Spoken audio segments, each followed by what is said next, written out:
Well, good morning, everybody. I am Manila Chan. That over there is Ted Rawl, and we are quite the sad Oh my God. streaming show pair. With me being sick as a dog, Ted over there losing a fight in the bathroom. Uh, Don't truly, do if you this at missed it, home. don't do what Ted did in the bathroom. Ted, do you not? Are you lacking floor mats? I'm just asking, just so I The know that. floor mat was not the issue. Oh, I just went down like the World Trade Center. It was oh. like suddenly I found out that I was made from cheap union construction, and I just went down like a ton of bricks. Oh boy, that's so crazy. Well, as you can see, you are tuned in to the Ted Manila Information Show. TMI for short. We bring you way too much information. Sometimes it's about our own stuff. So it's a little too much information. Exactly. But it's also news, politics, lifestyle, culture stuff, foreign policy. That's going to be the focus today, actually. So anything and everything goes because we believe you can never have too much information. So if you're looking for that straight-laced, button-down, morning news program, this is not for you. If you're looking for I don't even know if I could classify them as Trump hating, crazy lunatic spewing stuff. It would be like Morning Joe. We're not that either. But we do drop some F-bombs. So this is maybe not safe for work. You might want to turn the volume down. It is all the stuff that you want to hear about, some other stuff that you didn't know that you needed to know. And then, of course, we'll laugh along the way. Although for me, I'm going to refrain from laughing because the laughing causes the phlegm to come up. That's probably TMI, right? Hot. The phlegm is going to come. I know. Stop it. We are live Monday through Friday at 10 a.m. Eastern. So please be sure to like and follow the show. If you are on YouTube, please just hit that subscribe button. It is free. Hit the like, the follow, all that stuff to help us grow this little channel. We are almost monetized. We've been at this just a little over a month now, and we are almost there. So we can pretty soon start actually making a living doing this. If you guys help us by helping us grow the community by just simply following. If you are on Rumble, we would appreciate it if you are in the position to go on the .com, go in the chat, and if you see that subscribe button at the bottom of the chat, that's where you become a $5 a month subscriber to help keep this show alive and help support the program if you find value in what we're doing. So today, we are going to be talking about, the main topic is Turkey and NATO and Ukraine, obviously, and Trump's return to power. Because as it turns out, I don't know if you realize this, Ted, Trump and Erdogan saw each other face to face around 9 times. Oh, I thought you were going to say something different. Like every time they saw each other, it was like, it feels like the first time. Maybe it's like romance, but it was like 9 times.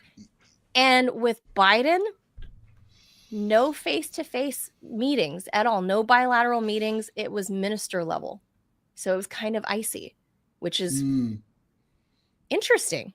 So we're going to talk about that with a foreign policy expert in Turkey, in Ankara, in just a little bit. So with that, Ted, shall we get into the headlines?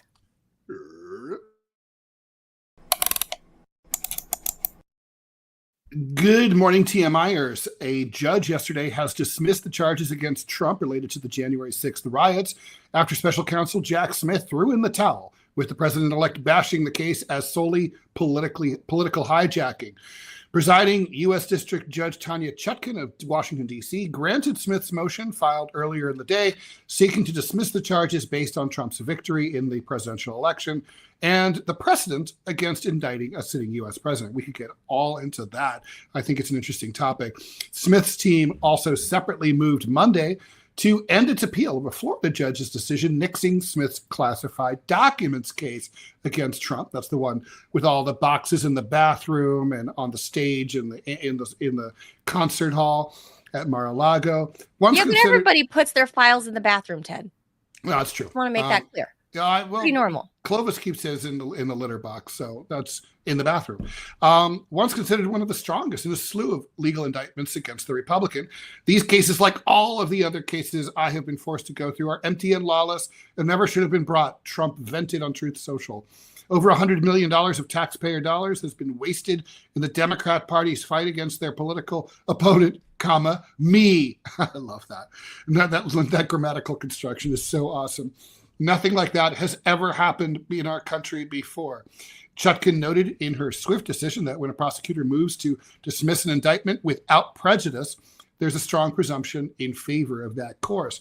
Smith's team, in moving to dismiss the charges it brought against Trump for alleged 2020 election subversion efforts on January 6, 2020, wrote in court papers on Monday, it has long been the position of the Department of Justice that the U.S. Constitution forbids the federal indictment and subsequent criminal prosecution of a sitting president.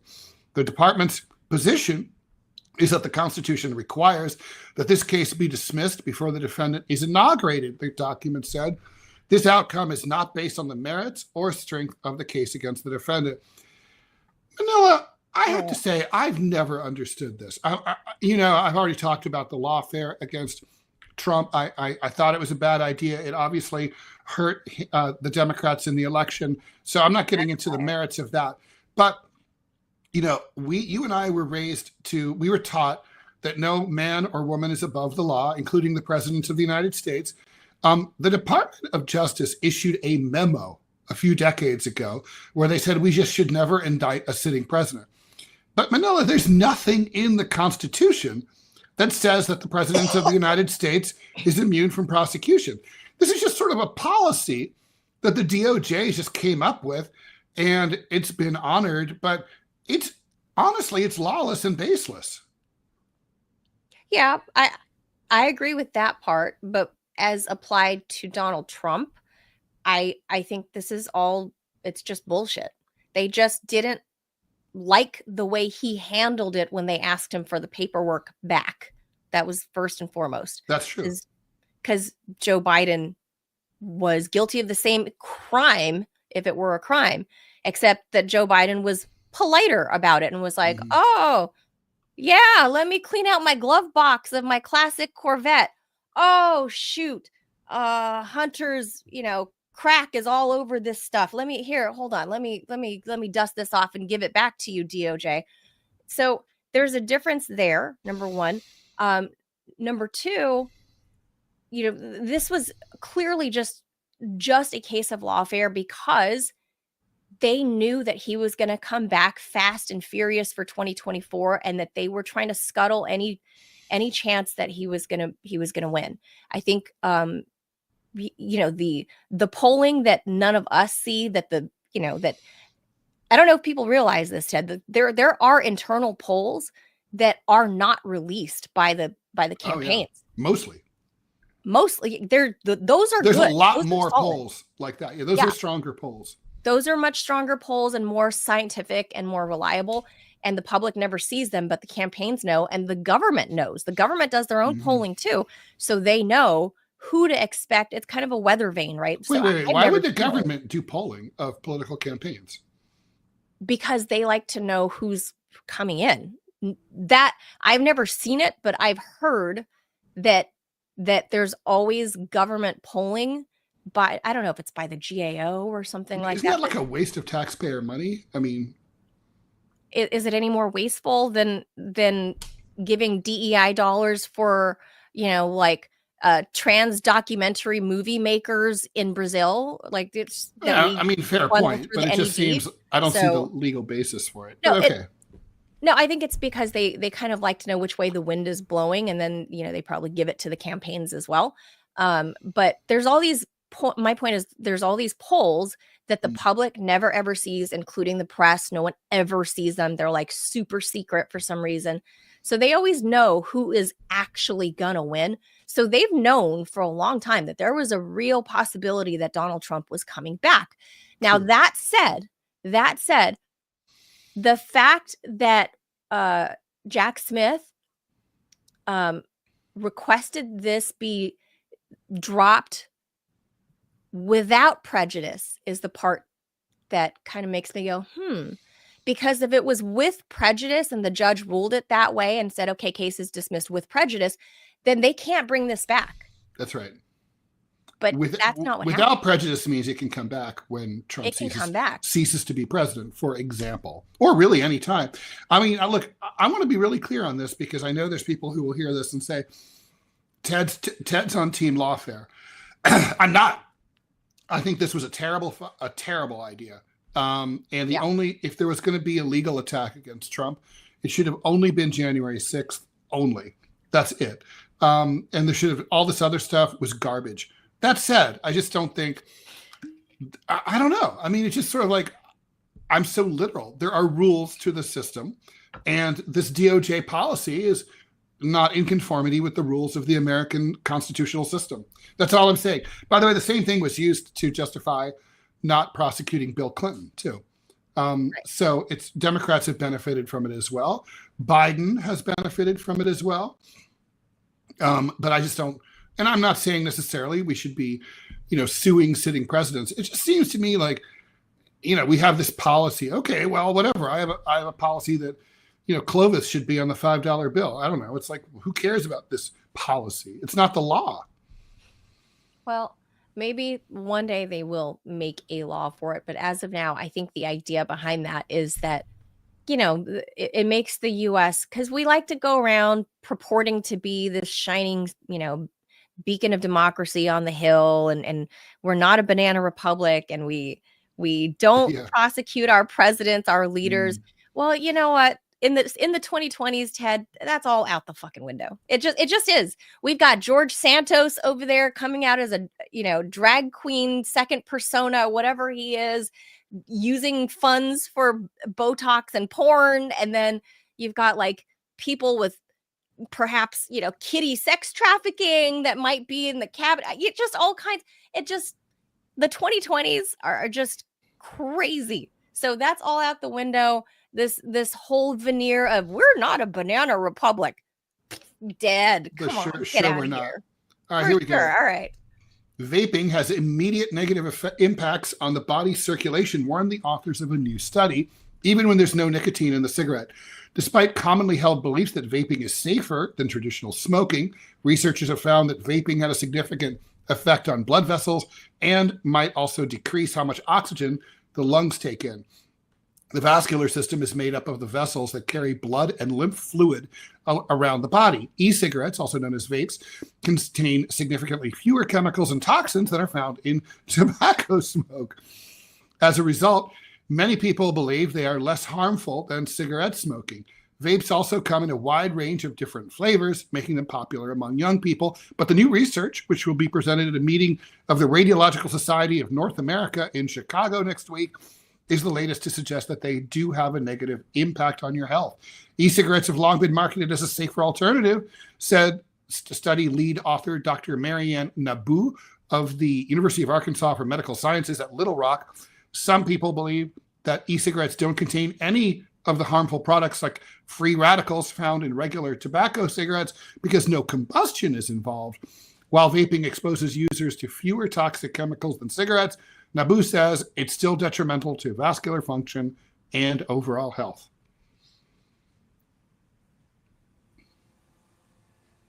I think you might be muted. There you are. Yeah, I was just saying, okay, I think that's a no duh. Like I honestly though, it's a pick your poison in my case. Like I was a long time smoker. I wasn't a heavy smoker, like cigarette smoker, but I was definitely like a smoker, beyond casual, but not heavy, if that makes any sense to people. Like it started out in high school when I was studying for SATs, and like someone's like, you should have a cigarette. And I found out, holy cow, nicotine was like this holy grail for me to chill the fuck out, because I was super type A, and I was just, imagine that, me, Ted, type A. But it had a better effect on me than pot, for example. So pot was not, I was not into. I did do it when I was younger. Everybody did, but I was a bad pothead, right? So cigarettes were like the thing for me.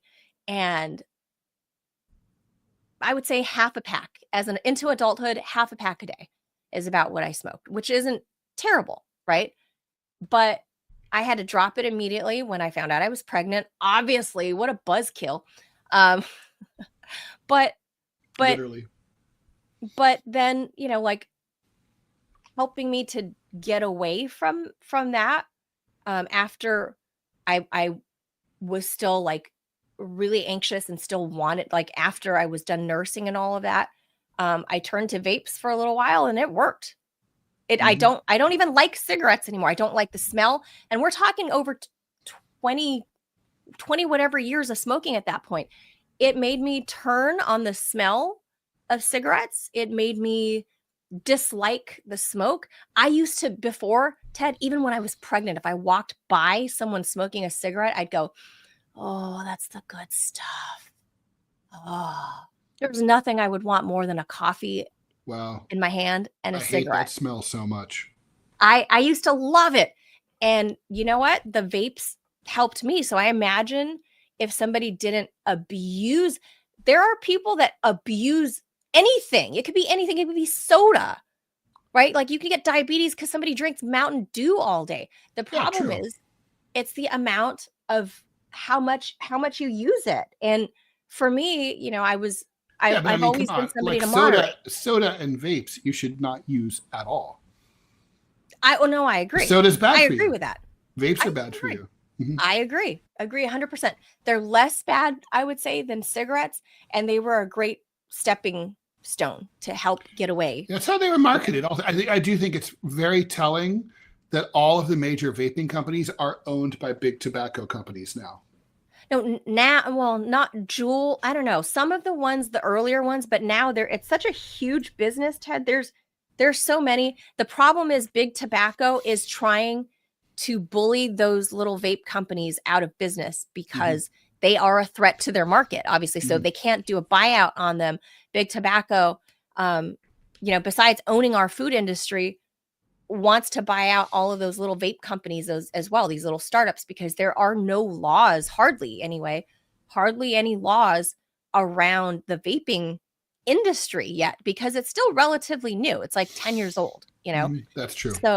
So there's just not a lot of laws around it. It's still the wild, wild west. And what, like, it's I so America Dianne Feinstein that, like, as an example, Ted. It's so America. It's like AI.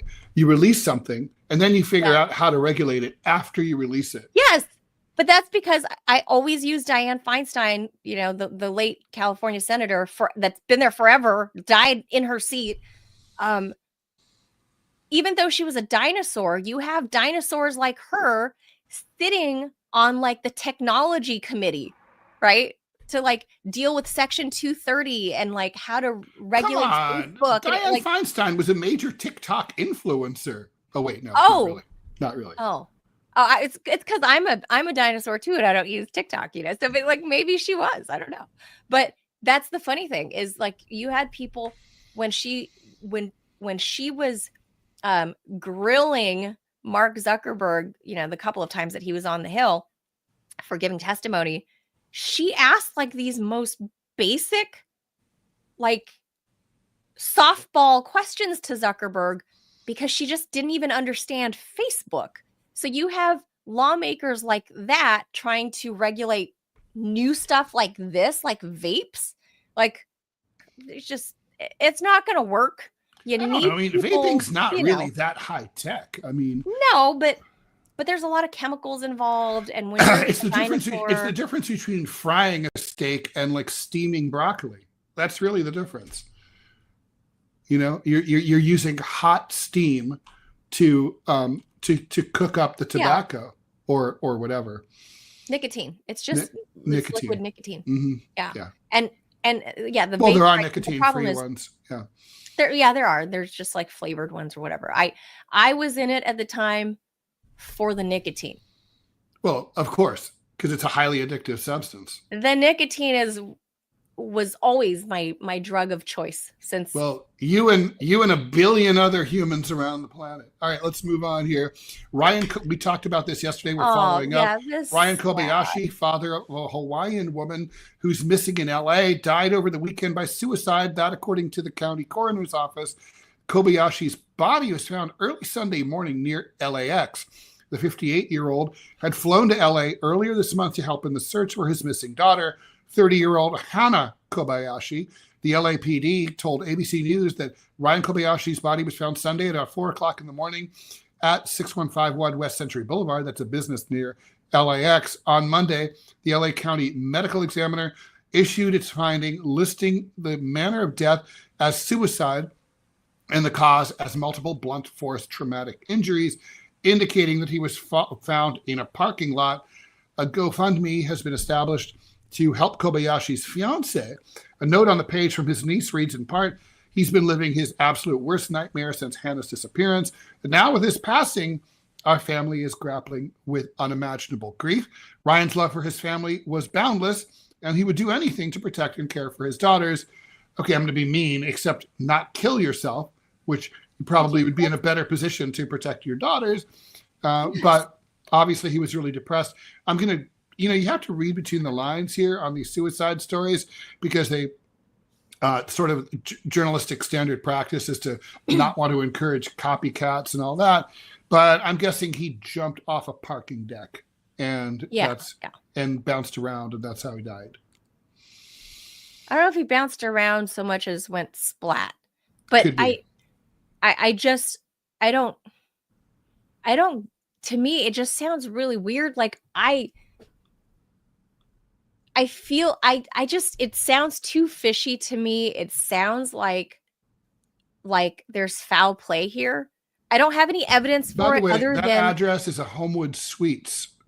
It's a Hilton hotel at LAX. Yeah. Off Century Boulevard. I know where that is. Mm-hmm. And I just feel like there's something fishy involved. I don't know. I mean, there's cameras everywhere. How does this girl go missing? How does dad just jump off? If it's at a Homewood Suites, how does dad just jump off like a parking garage at the hotel or the balcony? And people don't see these things. I don't know. It just sounds very fishy to me, Ted, but it's very sad. Well, it definitely, as they say, raises more questions than it answers. Yeah. All right. 2 inmates in solitary confinement, I love this story, have revealed the exceedingly unusual way they got pregnant without even meeting. Daisy Link, 29 years old, gave birth to a baby girl on June 19th while serving time at the Turner Guilford Knight Correctional Center in West Miami-Dade, Florida. She was behind bars for about 2 years at that point, serving time without bond for allegedly murdering her boyfriend. The pregnancy confounded Link's family, who suggested she was sexually assaulted and demanded an internal investigation. But now it's been revealed that the baby's dad is another inmate, Joan DePaz, who was also accused of murder. The two had never met. Johan had never met face-to-face, and when asked if they had ever even touched, DePaz told the press, wait for it, never, like the Virgin Mary. Instead, the couple explained, DePaz passed his semen through the air conditioning vents in their cells. You would knock on it, and you could hear the people from the different floors, Link said, who would stand on the toilet and actually be able to talk to them. Through the vents, the 2 inmates began the most romantic of all possible romantic relationships, passing notes and photos back and forth. Being in isolation for so long, you begin to spend hours and hours talking to this person, to the point where it's almost like you're in the same room as them, Link explained. Eventually, DePaz shared his dream of sometime having a baby. I'm not going to get to do that for a really long time, he said he remembers telling Link. So if I had to choose somebody, it would be you. Aww. And she was like, yeah, we could do that. The couple then devised a plan in which DePaz would pass his semen to Link using a chain of bedding. I put the semen in saran wrap every day, like 5 times a day, for a month straight, DePaz recounted. He would kind of like roll it up, almost like a cigarette, and he would attach it to the line that we had in the vent, and I was pulling it through, Link added. From there, I had it placed inside, the yeast infection applicators. I had placed it inside of there, and then from there, I administered it. She said it only took a few times before she became pregnant, and when she found out she was with child, she said she was very excited and ecstatic. Dr. Fernando Ackerman, medical director of Fertility Center of Miami, told local news the chances of their plan resulting in a successful pregnancy is slim, but not impossible. We estimate that probably their chances were less than 5%, but that's not to say the chances were zero, he said. So this is absolutely a case that is exceedingly unusual, not to mention yucky. To my knowledge, I've never heard or read anything like this. Lincoln DePaz are now in separate jails, but still talk on the phone and see their daughter, who is now living with DePaz's mother, on video visits. So sweet. So many questions, Ted. Just so many. Like the Virgin Mary, huh? Just like the Virgin Mary. Wow. Okay. Well, okay, a couple of questions here. Like, okay, I guess this is a can story you that imagine only Virgin happened in Mary, Florida. by the way? Joseph comes home and she's like, so Joe, I got something to say. So, hey, I know I never put out for you. I know, but I'm pregnant. I'm pregnant. God. And it's like, well, what do you mean you're pregnant? I mean, how could that be? Well, God fucked me. And so but without breaking my hymen. So I'm still a virgin, but so I'm having God's kid. It's so that makes sense. This is just, just like the Virgin Mary, this murderer, Daisy Link, and this other murderer, Johann DePaz, look at them. They look like ideal parents, don't they? They do. But let me ask you, Ted, do you think two murderers, because they're murderers, does that mean automatically that they're not going to be good parents and they shouldn't procreate? Well, I mean, Joe Biden is a parent and he's a mass murderer. But he's a pretty terrible parent. So that's a good point. Well, I think you be a good parent and be a murderer? Well, of course. First of all, it depends on the circumstances of the murder, right? But 100%, yeah. Why couldn't you be? Yeah. I mean, there's lots of people who are not murderers who are terrible parents. So true. I don't think there's any relationship whatsoever. You can be. I mean, you're not. Look, I know in our system and in Western society and really Eastern society, we are judged by the absolute worst action we've ever committed. In this case, murder. But I don't think that's an accurate way to assess someone's worth as a person. I think you do one thing that's really awful doesn't mean that you're completely irredeemable for the rest of your life. Look, are these two people, do they seem to be turds? Yes. But we don't know that. They might not be turds. Look at the Menendez brothers. This is in the context of Florida. Right. So it's a different game. Lower Florida. Bar is what you're saying? I want to point out Florida man, Florida woman. That's right. Florida man, Florida woman. This encapsulates the Florida vibe right here. This reminds me a little bit of The World According to Garp, where basically the character who is played by Glenn Close, who is who's the lead character's mom, basically decides to get pregnant as a single mom. And she's a nurse in a infirmary treating war wounded. And apparently there's someone who has some sort of condition where he always has an erection. So she hops on and, makes sure she gets pregnant herself. Well, I mean, I don't know how these two lovers. They're not, I mean, are they lovers? They've never even touched in person. Of course they're lovers. I guess. Okay. They're like pen pal lovers, I guess, but they're vent pals. Dude, they're vent pals. It's like it gives a whole new meaning. So what were you up to? I was venting to my girlfriend last night. That's true. Last thing, Ted,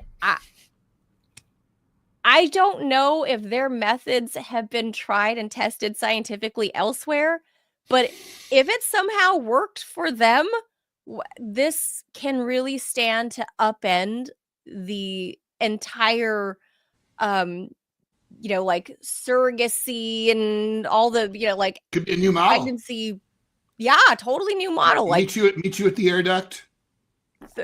Go through a vent, saran wrap 5 times a day. Yep. So I mean, in all seriousness, these are two very fecund people.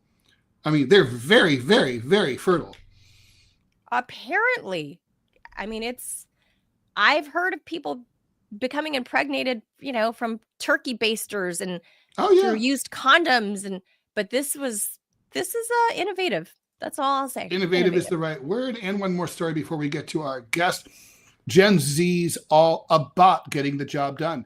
Fast tracking it up the corporate ladder is now just a few clicks away, per new data, which finds that 82% of youngish hotshots lean on AI to do their work. 88% of them say that the use of advanced technology helps them overcome task paralysis. It's an affliction similar to the social media viral functional freeze phenomena that flares up when workday duties become too demanding. That's called laziness. The future of work is here, and it's AI powered. Yuli Kwan Kim, VP of Product at Google Workspace, says, rising leaders, I love that phrase, are not only advocating for AI, continued Kim, they're deploying the tech in meaningful ways, from improving communication with colleagues to freeing up time for strategic work. Like Kamala Harris, so many words, so little to say. And the Zs are nothing if not a generation that appreciates high-wired hacks for doing less and minimizing stress. Be it tapping ChatGPT to renegotiate their salaries or ditching traditional resumes to land employment via Hire Me TikToks, newcomers to the workforce are constantly coming up with new ways to make 9-to-5 life easier. The study, a November report conducted by and for Google Workspace, found that the resourceful fledglings of Generation Z, those are young adults under the age of 27, are leveraging AI to tackle simple tasks like drafting emails from scratch and jotting down notes during meetings. Researchers polled over 1,000 young leaders, big business newbies between the ages of 22 and 39, to find that both Gen Zs and millennials, those are people under 42, regularly utilize AI while on the clock. 93% of young leaders, what the fuck is a young leader, who identify as Gen Z, and 79% who identify as millennials use 2 or more tools on a weekly basis. But their dependence on digital assistants isn't just about taking the easy way out. The data shows how AI can help scale business-critical soft skills, such as the ability to collaborate with others, communicate effectively, lead a team, and more, said the study authors. I mean, I'm torn about this. I mean, on the one hand, it feels like cheating to me. On the other hand, using Photoshop to color cartoons felt like cheating at a certain point. But, new tech comes along. You use word processing instead of a typewriter. Use a typewriter instead of handwriting. You use handwriting instead of a stylus. It's just tech marches on.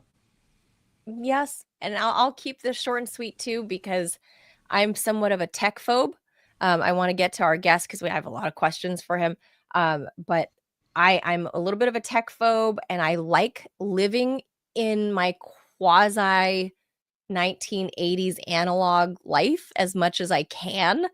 And I feel like if you rely on tech too much, like, for example, I don't remember phone numbers anymore because my phone keeps everybody's phone number, or emails are predictive, right? When you start typing the email, I think it weakens our brains and it teaches us to be lazy.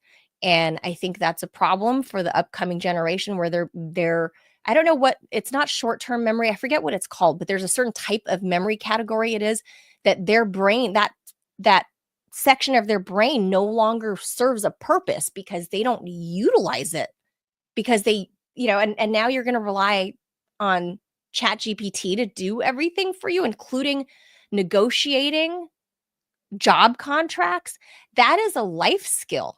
If you don't do that yourself, that is going to make for a very sad and weak generation of people that will, unfortunately, when we look into stuff like foreign policy, is going to make weak negotiators all around. Can you imagine the foreign policy leaders of 40 years from now, Ted? Like people like my son's age that are at that point, they've relied on ChatGPT to negotiate for them their whole lives. And let's say, I don't know, they're ambassadors. They're going to ChatGPT each other in the same room to like negotiate, world peace, or to walk us away from World War IV, maybe at that point. I don't know. So I think at some point, I agree with Elon Musk that I think AI is getting a little too dangerous, and I think it's actually bad for us as a species. Yeah, no, I always think about that. Like, like I love using oh my God, GPS to drive places. But Sure. you lose something when you don't know how to read a map and you don't have an understanding of where you're going. Or remembering how to get there on your own. Shall we bring in our guest? Yeah, let's hop to that. Let's see. Our guest is waiting. We see you, Professor. We're going to introduce you right now. Please stand by.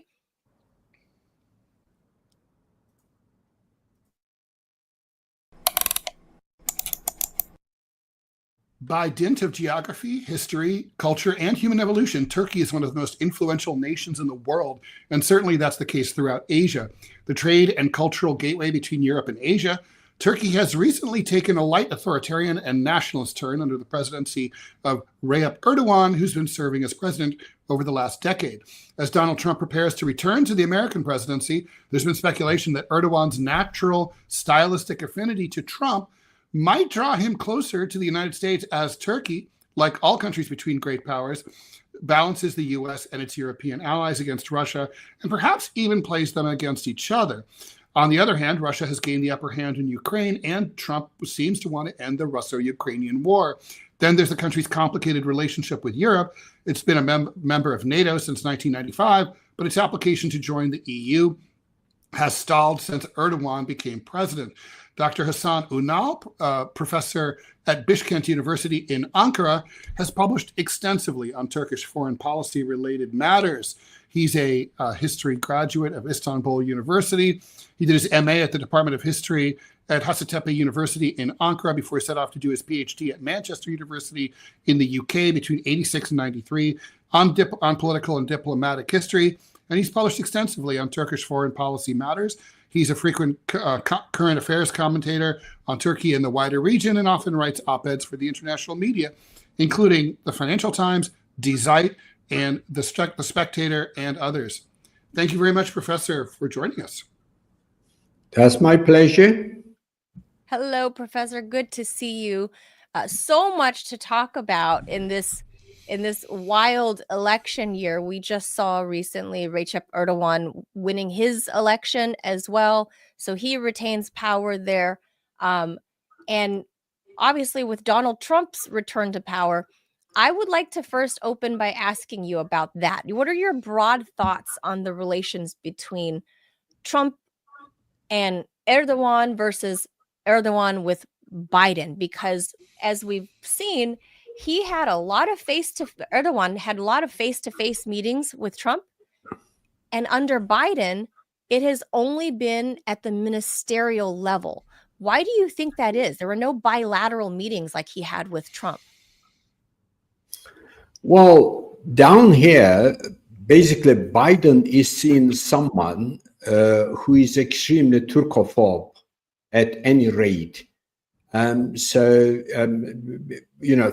his political career, he was together with the Greek lobby in the United States. He's on record saying on numerous occasions that it would be his happiest time to see the Turkish troops out of Cyprus, bag and baggage. And the first thing when he took office a few months after was that he used the word genocide for the events of 1915 on the 24th of April statements that each and every American president makes. He's the first American president to use that taboo word in Turkish-American relations. It's one of the things which actually keeps Turkey and the United States at bay. And but for the emergence of multipolarity, presumably Turkish-American relations would have been would have been much more strained than what it is. So broadly speaking, one can say that under a Trump administration, the Turkish-American relations could not be as bad as it was, if you like.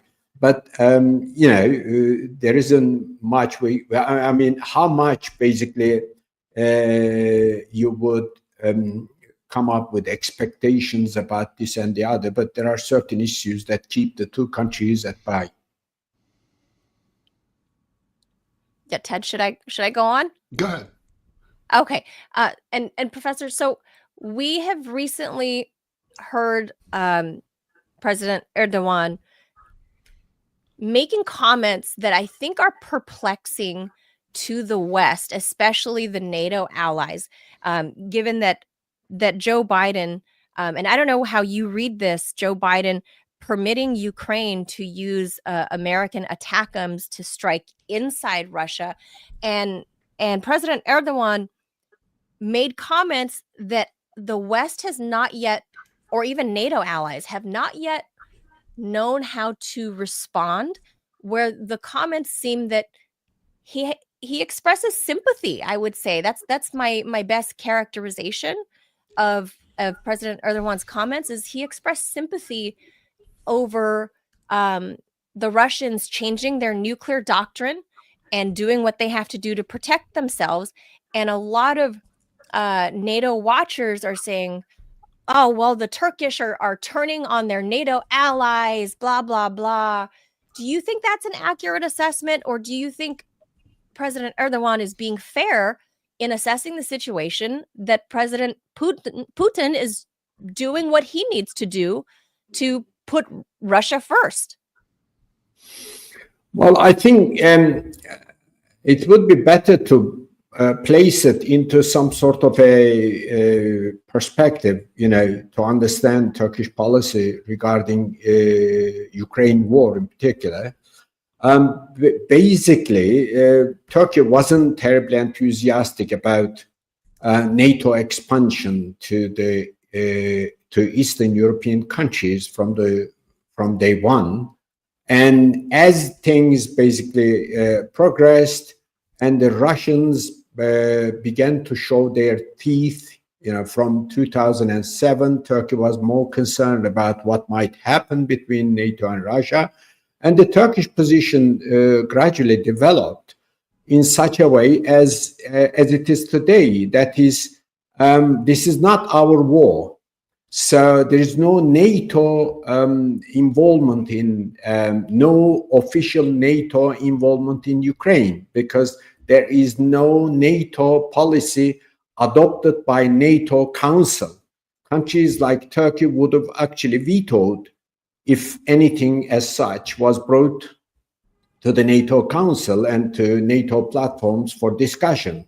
So Turkey's position is that this war could have been prevented, indeed should have been prevented. Ukraine would have remained a buffer zone between, speaking strategically, between Russia and the Western world, NATO.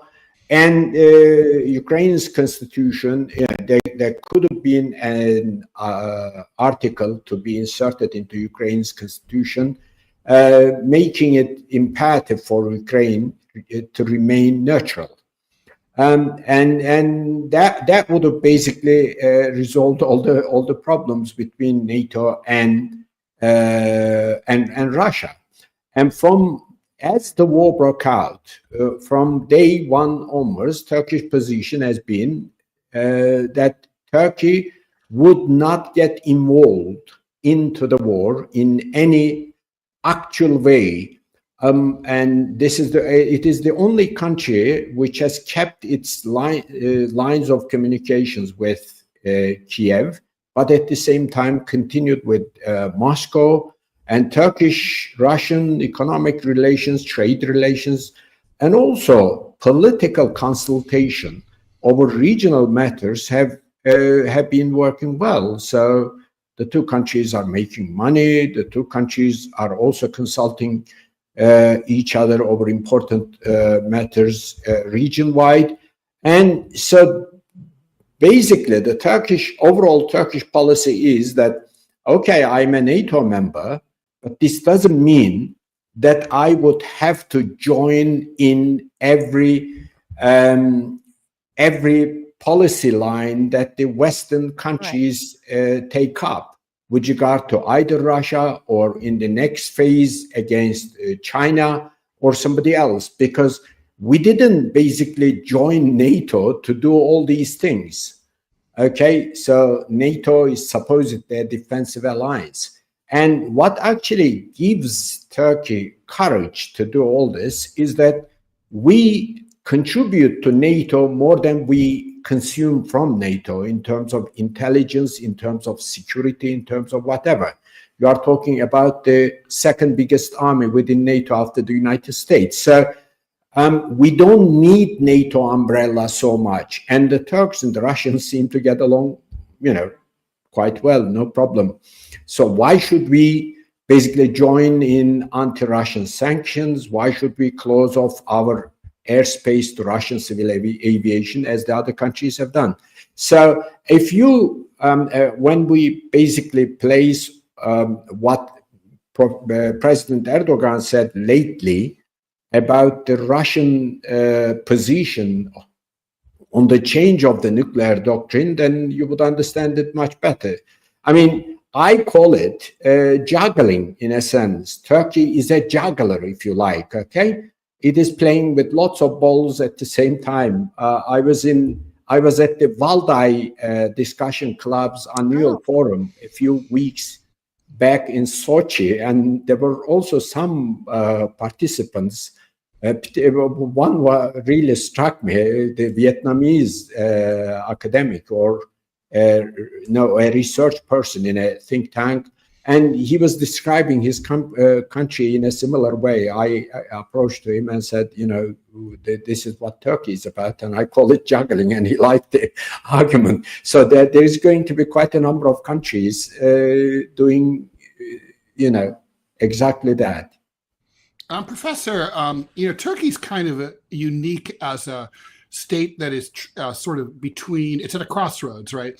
And typically states that are in a crossroads are weak, like Afghanistan or the Korean Peninsula, where there are long traditional invasion routes. They're between great powers. Turkey is not weak, as you pointed out. It's a very strong and extremely influential country. And so whose pan-Turkism is a massive influence in Central Asia. I mean, I remember getting on buses in Uzbekistan and seeing people have the Turkish flag on it. So how does that, is that what is allowing Turkey to resist the pressure from the West to join us and be on our side only? Don't talk to the Russians. Stop allowing flights to go through Istanbul. Is it that power that's allowing them to hold firm and say, no, we're going to do it our way. We're going to get along with the Russians. And I wanted to get your take on that, and also talk a little bit about the Gaza, Lebanon, Israel situation. President Erdogan, Turkey traditionally used to have pretty warm relations with Israel, relatively. And now, obviously, things are frosty. And can you just sort of talk about how we got to this point? Well, as you said, starting with the Israeli question about the point regarding Israel, yes, after more than a decade-long war of words between Erdogan and the Israeli leaders, particularly with Netanyahu, the two made up finally. And they even shook hands just before the 7th of October attack by Hamas on Israel. I remember the two shaking hands in New York together at what the Turkish side calls the Turkish house there. And then I also remember from my readings of the press, Erdogan actually invited him over to Turkey, and he accepted the invitation and said that he would come round. And the Israeli president had been to Turkey earlier on, and the relations were, the situation between the two countries was warming up. But, all that was lost. It has been lost by now because of what Israel has committed in Gaza, which is obviously, to all intents and purposes, a clear genocide. But despite all, at some stage, I think Turkey and Israel will have to make up again, one way or the other, how that is going to be. How is that going to happen? I don't know, because it's not easy to predict these days.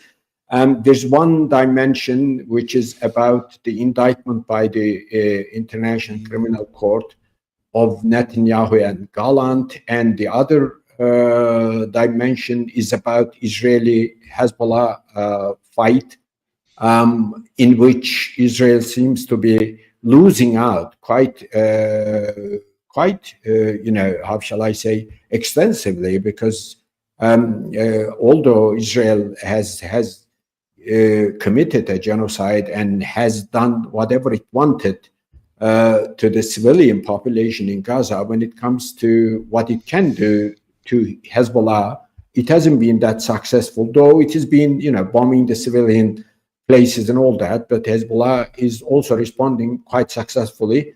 And what all that is going to lead to is anyone's guess, if you like. So we'll have to wait and see on that. And presumably a Trump administration, and if Netanyahu goes in the meantime, would bring about some sort of a new era in Turkish-Israeli relations, perhaps. On the other question of how Turkey can actually resist Western pressure, well, the country has become quite resilient in the sense. For instance, although it has been a member of NATO since 1952, it has faced sanctions and arms embargo by its Western partners since 1974. And Turkey has learned to deal with American sanctions and American pressure one way or the other to get around the American pressure in particular. But now, these days, with the emergence of multipolarity, if you like, and, Turkey feels presumably more at ease in dealing with NATO on the one hand, the United States and the European Union, and dealing with countries like Russia, China, and others across Eurasia. The Turkish states, the Turkic states, the Uzbeks and Kazakhs, and particularly the Azerbaijanis, are obviously an important point, but not to the point of pan-Turkism, because pan-Turkism normally has a label in the sense that it is something sponsored by the West against the regional countries like Russia, China, and Iran. And Turkey over the years, and the Turks across the region have learned not to do that. In other words, okay, you basically increase solidarity between yourself, and you also there would be also flourishing economic and trade relations. The cultural relations are developing already, but you don't do it. You don't do it in the form of pan-Turkism sponsored by the West against the regional countries. In other words, not to basically damage Russia, China, and or Iran, anybody else, but all of them feeling Turkish one way or the other. they can basically make joint efforts when and if necessary. Particularly Turkey and Azerbaijan have become almost one body. And Professor, can I ask you about this idea of Turkey perhaps joining BRICS? As we talk about multipolarity, and this really is, I would say, this is what the future looks like. And that's part of why the United States, especially under Joe Biden, has been desperately trying to cling on to this unipolar hegemony. But that was 20th century. 21st century seems to be multipolarity. And Turkey is flirting with BRICS. I don't know if that's something that'll happen. They've been desiring to be EU for many, many decades. That hasn't happened. Do you see Turkey moving in one direction over the other in the next few years? Well, I do see Turkey in BRICS, for instance, in the years to come. I think unless something, absolutely unexpected happens and things, turn upside down across the region or across the world, it seems that Turkey is destined to join BRICS. But from the Turkish point of view, BRICS is not a platform against the West. Yes, all the countries, the key players in BRICS are frustrated with unipolarity and the Western way of dealing with things, like rules-based order in which there is no rules, there's no international law, there's nothing but apart from arbitrary decision making here or over this and the other.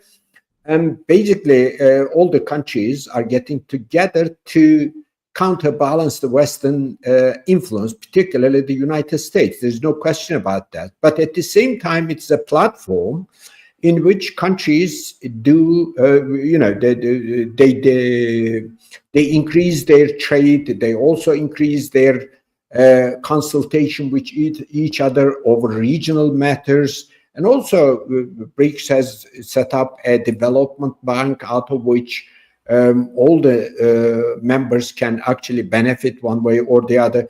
So, and my prediction is that in the years ahead, if Trump makes some all of his, or at least a considerable part of his views into official American policies, we are going to be seeing the multipolarity getting more and more established in every sense in the world. And at that stage, and particularly with the change of the European governments, there's a strong prospect for that in Germany and all that. I mean, look at what has happened, what the latest elections for presidency in Romania produced.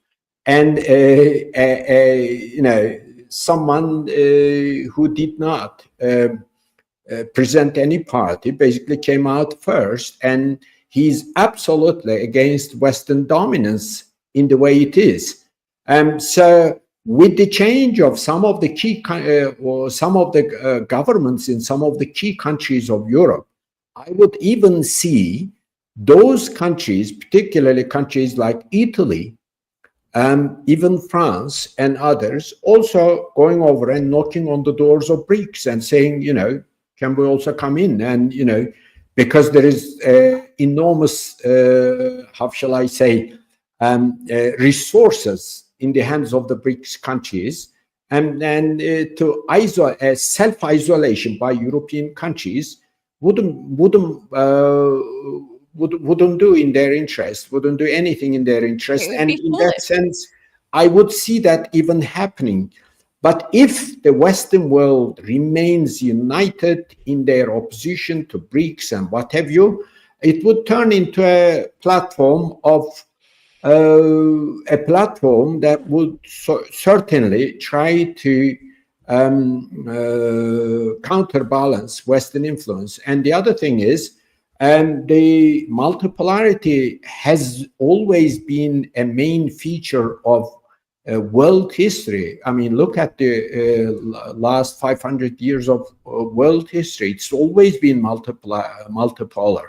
I mean, you would have a stronger country among the great powers of Europe, but not one that basically imposes its will on the rest of the other countries. There is no period of such.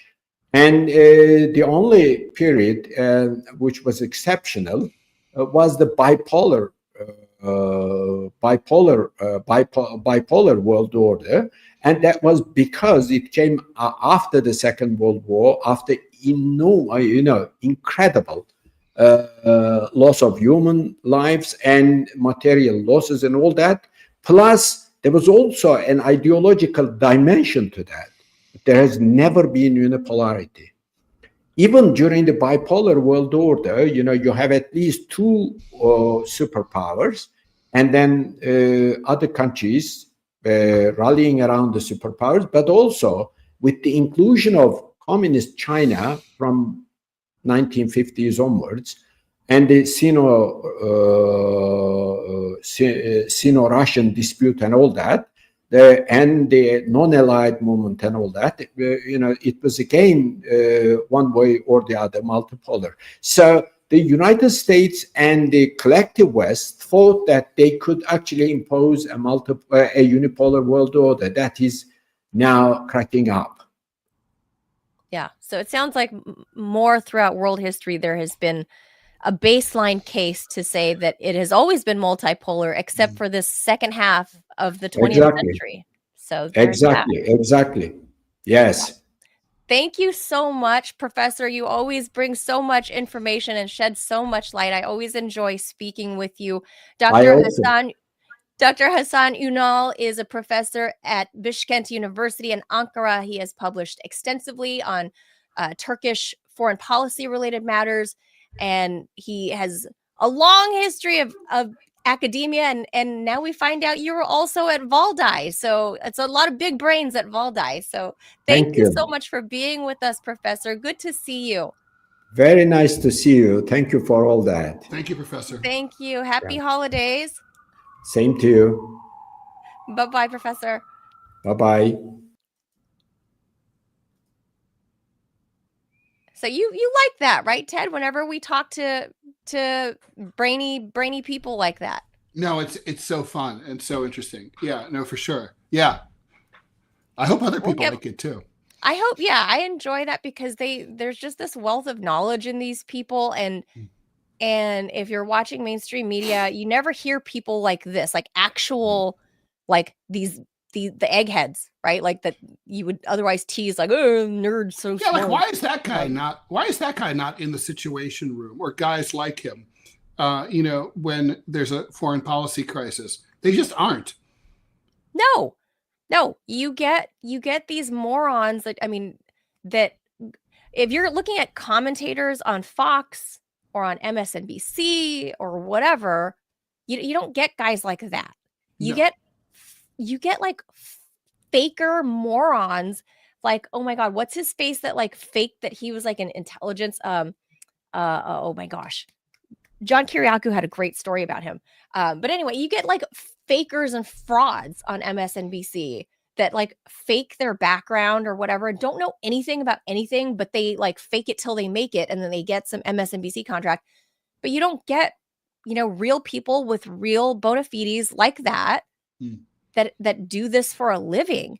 Like, why don't you have a Professor Mearsheimer in the Real Situation Room in Washington, D.C. or that's my question. We don't have that. They're not on mainstream media, Ted. Where's Mearsheimer appear? Glenn Greenwald's streaming show on Rumble. Right. So, I mean, that's why you get professors like this. So I would love to have more professors. So any professors out there, if you're watching, hit us up. Yeah, you can always email us at tmishowquestion@yahoo.com. And don't forget our advice thing. If you want to any kind of answer about anything from us, we already did one of these shows, record an audio clip with your question, send us a file attachment to that email address that's on the screen right now, tmishowquestion@yahoo.com. And then next Friday we'll do this. So you guys have some time to enjoy the holidays if you're in the US. And I'm going to say elsewhere too, because I was part of the American expat class that took Thanksgiving with us abroad. So I'm going to claim it, Ted. I took Thanksgiving to the Middle East. You're the one. I made it a thing. I'm just saying. I think, as you know, I think Thanksgiving should be haram.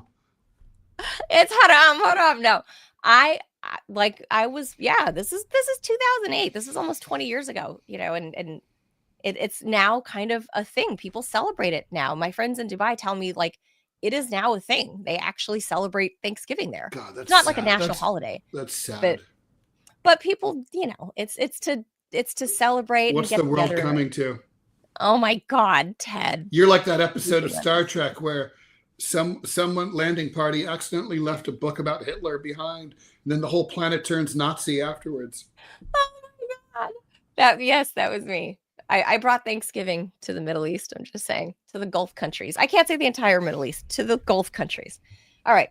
Ted and I are off the rest of this week, mostly because Ted's traveling, incidentally, while he's trying to heal up. Show us your arm. Here it is. Ah, there it is. Rawr. And I'm trying to get better, hopefully. Hopefully I can draw. I hope. Well, you'll be traveling. So, I'm very happy. No cast. That's just good. the brace. He says the sports doctor says that I can draw. Okay. So, yeah. Like small, so you can. Yeah, but you don't have the finesse in your wrist to draw. Well, no, but I mean, it's like you sort of do one of these things. Okay. Well, Ted and I are off the rest of the week for one reason or another. We will be back on Monday. Rested and ready. I hope so. Like, I hope this. Hopefully, my lip won't be as fucked up. Okay, I'm going to terrify everyone. Here it comes. Look at it. Here no! you go. No! Warning! I'm not looking. No. This is why YouTube's probably going to take this down because it scared the children. I'm an Asian failure, Ted, and couldn't be a doctor. This is why. Human stuff is gross. Nope. Yeah, people are yucky. Nope. I love that part in The Matrix where the agent is like, "You are sticky and you have so many oils and scents." Yes. No, and I don't want it. Right.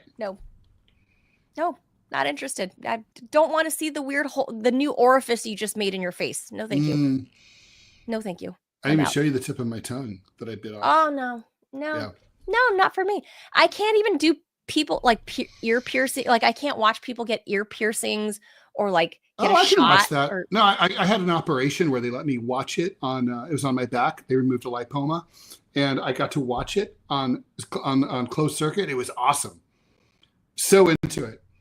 I went with a friend. She had her navel pierced. Nope. Amazing experience. Nope. I can't. I turn away. Nose pierced. No. Nope. Not for me. Just one request from me, Ted. Don't be finding love in the vent over the holiday weekend. Don't do it. Oh my God. That's the weirdest story.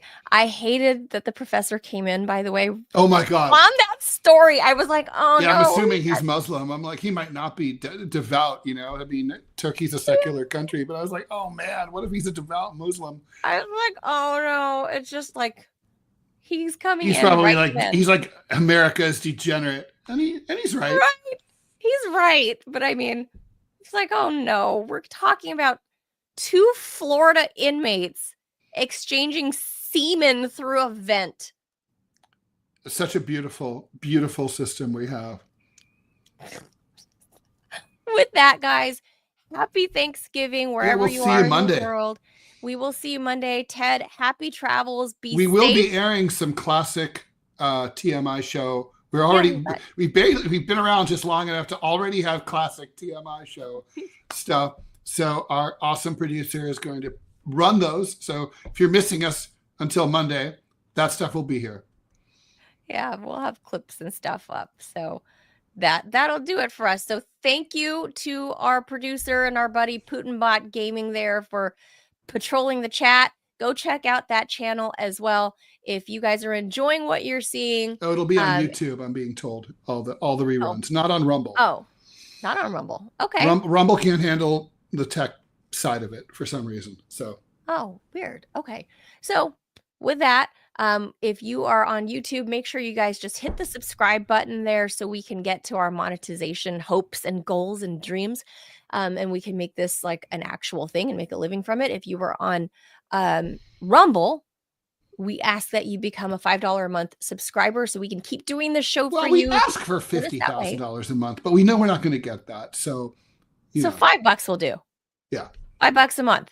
If you're enjoying what you're seeing, if you find value in talking about inmates and semen in the vents, I mean, where else are you going to hear that? Jism in prison. Oh God, you're only going to get spunk in the tank. Ugh. Ah.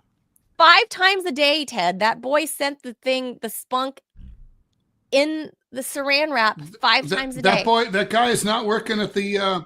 He's not working in the shop like Steve McQueen in The Getaway. No, he's not. That boy is pumping out the juice 5 times a day. He should. He should get a prison job at a sperm bank to send to his lady love, and boom. If I were gonna have a baby, it would be. It's like with the lady that I met through the vent. I mean, for your daughter. Yeah, never mind. Match Christian mingle. Don't need it. Toilet vents. Air Shout out vents. to USA. Just gave us a USA 9857. Just gave us $50 donation through the locals on Rumble. Thank you so much. Thank you, USA. We love you. Thank you for supporting our little show, our little startup. Greatly appreciate. He also has some USA. I don't know if he's a he or she or a they, but little advice there in the chat that you should pay mind to. Thank you so much, USA. That was such a lovely, even though Ted doesn't appreciate Thanksgiving, a great Thanksgiving surprise. And one more thing. I want everyone to enjoy the Thanksgiving. It's not my favorite holiday, but it doesn't mean you shouldn't enjoy yours. So have a good time. I'm going to be in the Big Easy. I'm going to be in New Orleans with my son. He's never been there before. So come on. It's going to be awesome. That'll be great. By the way, I was really surprised. New Orleans is apparently a big Thanksgiving city. All the restaurants are like food city. Well, that's true. And definitely obviously going to a Cajun place for Thanksgiving. Yeah. Well, happy holidays, everybody. And one more thing. Happy birthday to young Courtney West. She is 17 years old. And I remember seeing pictures of her. It's our producer's daughter. Where just a couple of years ago, I feel like, Ted, that's like that transformational age. Like she went from like this little girl in middle school to suddenly like this young woman. Like she's probably going to hate that I'm saying that because, you're at that awkward. You're like, oh my God, that lady on the TV is saying, happy birthday, Courtney. You're growing up to be a beautiful young woman. Take that. So, all right. With that, that's all we got. So we will see you back here on Monday. Hopefully, like I'm all better and Ted is all better by then. Hopefully. And we should be on the mend. I hope. I don't know. Can't promise because 2024 has been a crappy health year for me. Yeah, all year. It was all going great until a few days ago, but it could have been a lot worse. For me, it's been all year. All year has been a shitty health year. So I'm happy. By the way, it's very freaky when you look on the X-ray. And there's 2 bones that go up into your wrist, and one's completely separated from your wrist. And you're like, does that just grow back by itself? I guess so. Smushes back together. It just smushes. It's science. It's smush. It smushes. It's smushology. That is, I'm sure there's a class on it when you're in medical school. We don't know, Ted. We didn't go there. We'll get a professor of smushology to come on the show. Yeah, I'm sure. All right, guys. Thank you so much. There we go. I've hit my limit. My voice is starting to crack. There we go. Bye, guys. There it is. Bye, guys. Have a wonderful holiday. See you guys on Monday. Enjoy. Adios, amigos. Bye, Manila. Have a good holiday. Bye. Thank you. Thanks, everybody. Bye.